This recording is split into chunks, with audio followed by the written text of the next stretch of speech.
यति नरसिम्हानंद सरस्वती नाम तो सुना होगा। डासना देवी मंदिर के महंत हैं और सनातन धर्म के लिए अपना सर्वस्व न्यौछावर करने वाली शख्सियत हैं।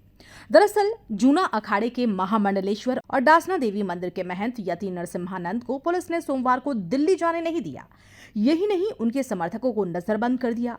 ये सभी दिल्ली में जमीयत उलेमाए हिंद के धरने का विरोध करने के लिए जा रहे थे। वो इसलिए क्योंकि जंतर मंतर पर धरना वक्फ बोर्ड विधेयक के विरोध में दिया जा रहा था। ऐसे में वेव सिटी और मसूरी पुलिस सोमवार की सुबह डासना देवी मंदिर पहुंची और यति नरसिम्हानंद को दिल्ली जाने से रोक दिया गया। पुलिस ने यति नरसिम्हानंद और उनके समर्थकों को मंदिर परिसर में नजरबंद कर दिया और बाहर जाने पर रोक लगा दी। यहां तक कि डासना देवी मंदिर की प्रवक्ता उदिता त्यागी को भी उनके राजनगर स्थित आवास पर कविनगर पुलिस ने रोक दिया। लेकिन सूरज के प्रकाश को भला कौन रोक सकता है? सूरज को निकलना है सो निकलेगा दोबारा। कहा यह भी जाता है कि प्रकाश वहां फूटता है जहां सूर्य नहीं चमकता। ऐसे में सनातन धर्म के लिए आह्वान किया गया। इस दौरान शपथ भी ली गई, वो भी हवन कुंड की पवित्र अग्नि का साक्षी बनते हुए कि जिएंगे तो सनातन धर्म के लिए, मरेंगे तो सनातन धर्म के लिए।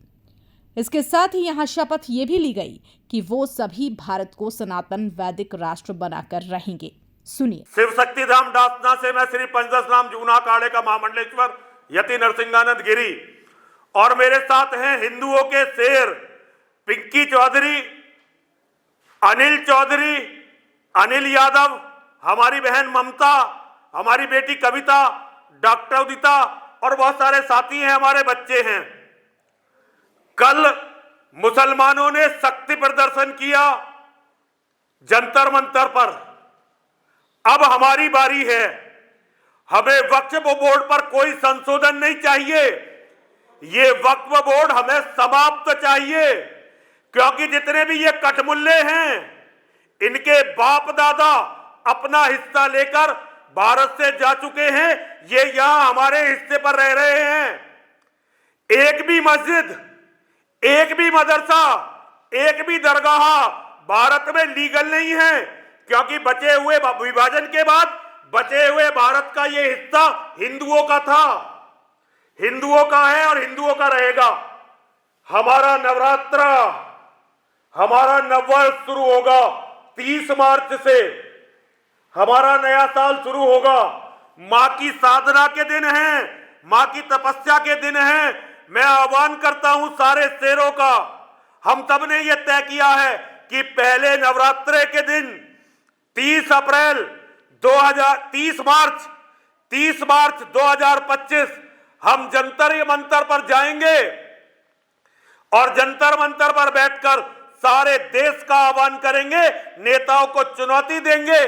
वक्फ बोर्ड पर कोई संशोधन नहीं, इसे समाप्त करो और भारत सनातन वैदिक राष्ट्र बनकर रहेगा। इसकी नींव इस बार पहले नवरात्रे से, हिंदू नववर्ष से डालेंगे।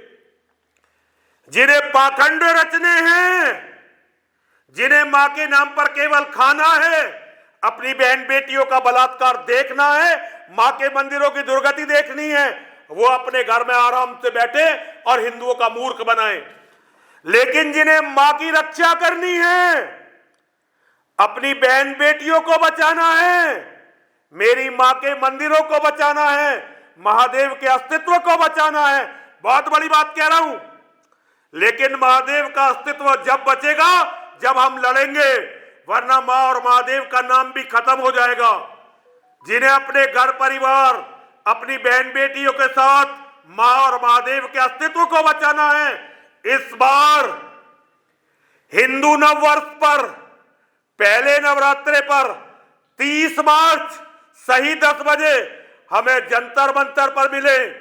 और इस बार पहले नवरात्रे हमारे हिंदू नववर्ष से यह तय हो जाएगा कि सनातन इस धरती पर बचेगा या नहीं बचेगा। आपने साथ दिया तो हम भी बचेंगे, हमारे बच्चे बचेंगे, हमारी बहन बेटियां बचेंगी, हमारी मां और महादेव बचेंगे, वरना इस धरती पर फिर कुछ नहीं बचेगा। हर हर महादेव, हर हर महादेव, हर हर महादेव। इस मौके पर यति नरसिम्हानंद ने अनिल भाई का अभिनंदन भी किया। इस दौरान पुष्पों से उनका अभिनंदन किया गया। मंदिर में उन्होंने हवन यज्ञ भी किया।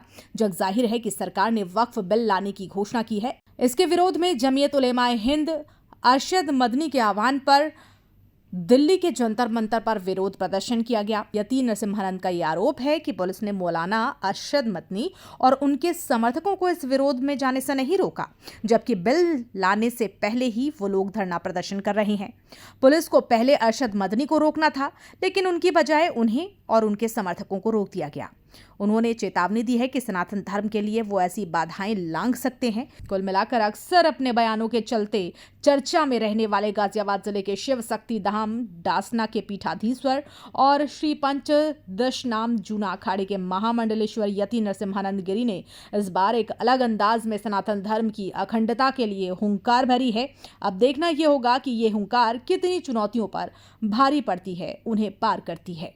Bureau report, R news network. की छाती में धंसते तीरों का होता है, अभिनंदन जौहरी का होता या हीरो का होता है, चौड़ी छाती गुर्दे वाले रणधीरों का होता है। या तो कुछ अभिनंदन पैसे देकर भी करवाए जाते हैं, रक्त तिलक तक क्रिया करके माथे लगवाए जाते हैं, पर होते हैं कुछ भाल हिमालय जिनको शीश झुकाता है, होते हैं कुछ लाल जिन्हें नंदन माला पहनाता है। अपने हाथों गढ़ी गई उन तस्वीरों का होता है। नभ को रोके अपने कांधे पर ऐसी सहतीरों का होता है। अभिनंदन शेरों सूरों का या वीरों का होता है, अन्यायी की छाती में धंसते तीरों का होता है। कल अनिल भाई ने और सचिन ने हम सबकी लाज रखी। जहां लाखों कटमुल्लों की भीड़ थी, वहां हर हर महादेव का नारा, वहां हिंदुओं की विजय। इनके खड़े होने से ही हमारा कार्य पूरा हो गया और अब आगे की लड़ाई हम लोग मिलकर लड़ेंगे और देखेंगे कि कौन हमारे सामने टिकता है। मैं बहुत बहुत प्रणाम करता हूं अनिल भाई को, बहुत बहुत नमन करता हूं। मां और महादेव सदैव अनिल भाई को ताकत दे, ऊर्जा दे और धर्म के लिए मर मिटने का हौसला दे।